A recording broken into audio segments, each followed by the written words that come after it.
Michael's got a duck foot there. On this front here, just comes in.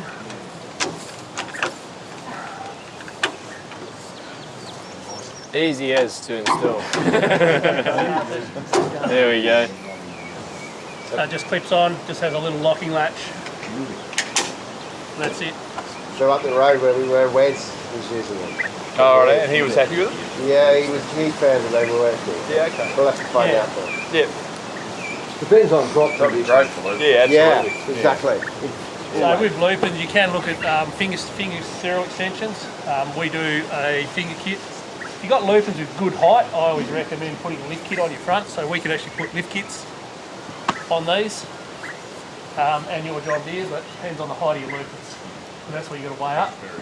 If they're very low, the lift kit's most likely not a good choice because you've got to put the guards up higher and then you can't get that front down low enough to get the last of those pods. But a serial extension, so that's a John Deere kit there with little plastic serial extensions on. A lot of farmers, especially up in the northern sectors, go for that sort of setup. Anyone using a stripper front out of interest? Crickets? There's a little bit of interest in them, but not using them yet. Yeah. Yeah, that's great. That's a great idea. I'd love to. You'd love to use one. You saw them in the US, didn't you, Ray?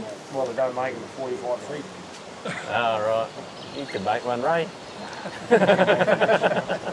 Good winter project for you, mate.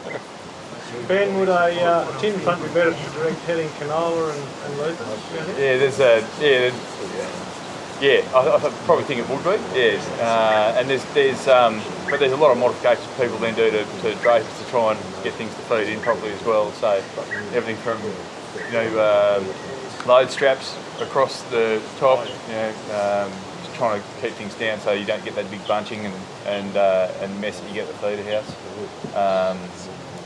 I don't know, anyone done any modifications on fronts or drapers, say for canola? We just match the strap. You've used the strap, and how'd it go? Yeah. It helped a bit. Yeah. We're a track. We work well on the lighter stuff. Yeah. As soon as you get on the heavy crops, it restricts it. Yeah, that's it. Yeah. Who's using a tin front on canola?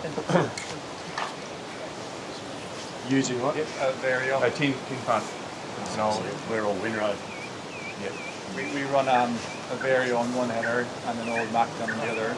Yeah. But it makes so much canola, we actually swap a lot for that header. So we have the Vario and one with the pickup front. Yeah, We just can't seem to get it to stop leaking canola with all the leaks in the middle. Yeah, sure. Yeah.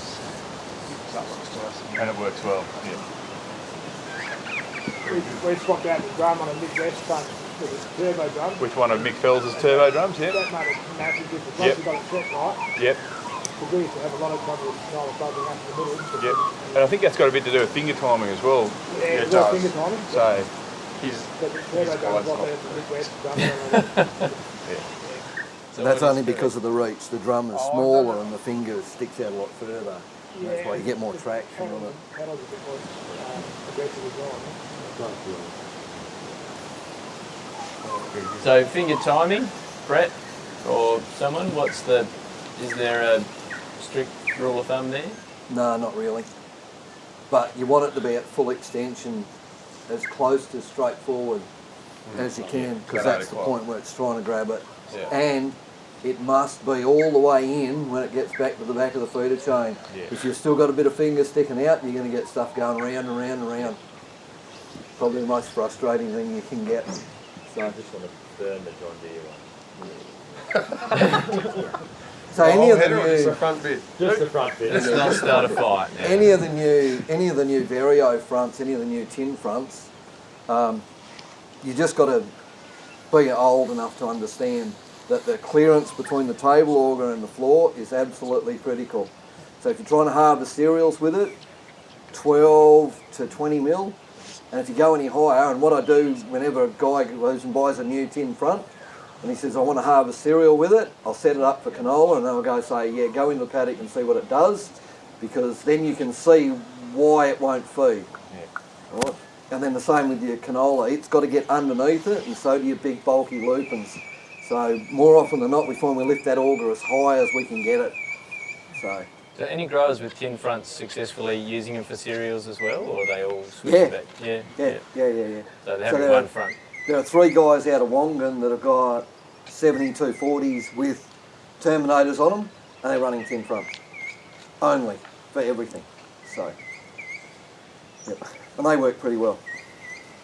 While we're here, Ben or Brett, one of the critical things that we talk about for harvest setup is getting a nice even feed up the feeder house and using the full width of the feeder house. Any comments there, or any Brett's the expert on this. comments on how to make sure you're doing that? It's a little bit tricky, but you can move the deck. So moving your deck inboard towards your drum does help, but you want to have those 2 windrows basically centralised. That's the only critical thing. So yeah, get it as close as you can. That'll also help limit your losses too off that centre draper. So, and all the MacDons have got like a filler kit, which is a bunch of rubber flaps effectively to stop all that leakage, but they don't seal up and around the front.